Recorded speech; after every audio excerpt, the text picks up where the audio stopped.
कैलाश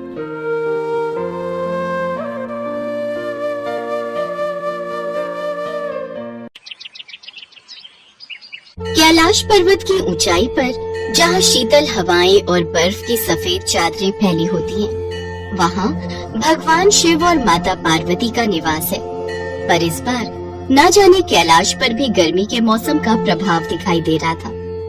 माँ पार्वती बार बार शिव जी से इस गर्मी को कम करने का आग्रह कर रही थी। स्वामी, इस बार गर्मी बहुत ज्यादा है, हम सभी को बहुत असुविधा हो रही है। कुछ ऐसा उपाय करें कि हमें इस तपिश से मुक्ति मिले। भयंकर गर्मी का प्रकोप बढ़ता ही जा रहा है। आप सूर्य देव से आग्रह कीजिए कि वे इतनी गर्मी ना करें। देवी पार्वती, सूर्य देव अपने नियम के अनुसार कार्य कर रहे हैं। हम उनके कार्य में बाधा उत्पन्न नहीं कर सकते। वे प्रकृति के नियम के अनुसार ही कार्य करते हैं। तो कोई तो उपाय होगा स्वामी, जिससे सूर्य देव के कार्य में भी बाधा उत्पन्न ना हो और हम सभी को इस गर्मी से राहत भी मिल जाए। देवी पार्वती, कैलाश पर्वत पर तो हमेशा ठंड रहती है। फिर भी यदि आपको गर्मी महसूस हो रही है तो हम कुछ उपाय अवश्य ही ढूंढ लेंगे, जिससे आपको और हमारे बच्चों को गर्मी से राहत मिले।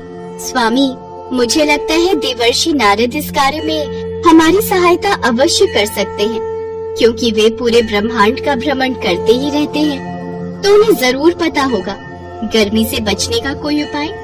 आप देवर्षि नारद को बुला लीजिए। शिव जी नारद मुनि को याद करते हैं। नारद मुनि प्रकट हुए और शिव जी ने अपनी समस्या बताई। हे देवर्षि, अब आप ही बताइए, कोई उपाय है जिससे गर्मी से राहत मिल सके? प्रभु, आप एक एसी यानी एयर कंडीशनर लगा सकते हैं, जिससे वातावरण ठंडा रहेगा। एसी? हाँ प्रभु, एसी की ठंडक बहुत मन लुभावनी होती है। मैंने भी गर्मी से राहत पाने के लिए अपने भवन में एसी लगाया है। एसी से गर्मी में बहुत राहत मिली है प्रभु। यदि ऐसी बात है देवर्षि नारद, तो मैं भी कैलाश पर एसी लगा देता हूँ। आपने कहाँ से लिया? मैं भूलोक पर भ्रमण के लिए गया था। वहीं एक दुकान के बराबर में से गुजर रहा था तो मैंने लोगों को एसी खरीदते हुए देखा। बस फिर क्या था, मैंने भी रूप बदलकर अपने लिए एक एसी खरीद लिया। आप चलो, मैं आपको भी पृथ्वीलोक से एक एसी खरीद कर दे देता हूँ। उसके पश्चात शिव जी नारद मुनि के साथ पृथ्वीलोक पर गए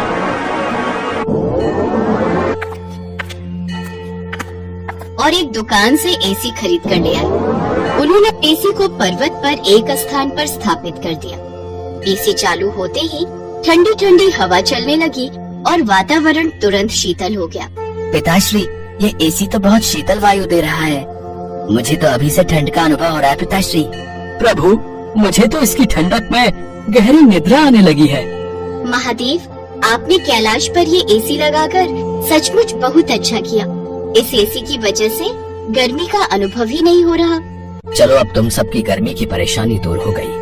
ये सब देवर्षि नारद की सलाह से ही हुआ है। प्रभु, मैं आपके काम आ सका, ये तो मेरा परम सौभाग्य है। अच्छा, अब मुझे आज्ञा दीजिए। देवर्षि नारद के जाने के बाद शिव जी ध्यान में लीन हो गए। उसी रात एसी की ठंडी हवा में सब गहरी निद्रा में सो रहे थे। तभी कुछ राक्षसों ने कैलाश पर्वत पर हमला करने की योजना बनाई। सुनो, क्या तुम सत्य कह रहे हो? वो शिव अभी भी तपस्या में लीन बैठा है। हाँ महाराज, हमारे गुप्तचरों ने पता लगाया है। महादेव घोर तपस्या में लीन है। तो उसकी अनुपस्थिति में हम कैलाश पर हमला करके पार्वती और उसके बच्चों को बंदी बना सकते हैं। जब हम उन्हें बंदी बना लेंगे तो फिर शिव हमारी हर बात मानने को तैयार हो जाएगा। महाराज, रात का समय अति उत्तम है। इस समय वे सब गहरी निद्रा में सो रहे हैं। अभी हम उन्हें बंदी बना सकते हैं। चलो फिर हमला बोल देते हैं। राक्षस सोच रहे थे कि रात के अंधेरे में हमला करेंगे तो कोई उन्हें पकड़ नहीं पाएगा। पर जैसे ही राक्षस कैलाश पर्वत पर पहुँचे, एसी की ठंडी हवा ने उन्हें घेर लिया। कैलाश पर्वत पर कितनी अद्भुत ठंड है। बाहर तो बहुत गर्मी है। क्यों न थोड़ी देर झपकी ले लूं। अभी तो रात्रि प्रारंभ हुई है। एक काम करो, तुम सब पहरा दो। मैं कुछ देर इस ठंडी हवा में सोना चाहता हूँ। उसके बाद हम पार्वती और उसके बच्चों को बंदी बनाएंगे। जी महाराज। ठंडी हवा में उन सभी को नींद आ गई और वे सब एसी की ठंडी हवा में सो गए। सुबह हुई तो शिवगणों ने उनके मुंह पर पानी फेंककर उन्हें जगाया। हमें क्षमा कर दो महादेव, हमने आपके निवास पर हमला करने की गलती की है।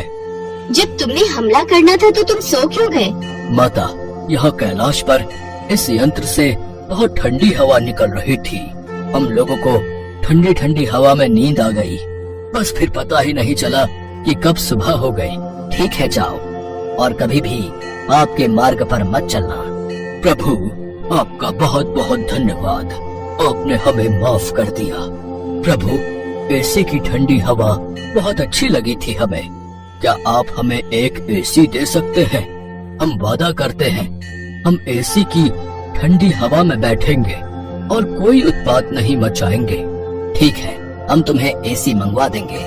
जाओ, अब अपने स्थान पर वापस लौट जाओ। राक्षसों ने भगवान शिव का धन्यवाद किया और वहाँ से चले गए। इस घटना के बाद एसी का महत्व और भी बढ़ गया और सब एसी लगवाने लगे, जिससे गर्मी में एसी की ठंडक का देवताओं के साथ साथ दानवों ने भी आनंद उठाया।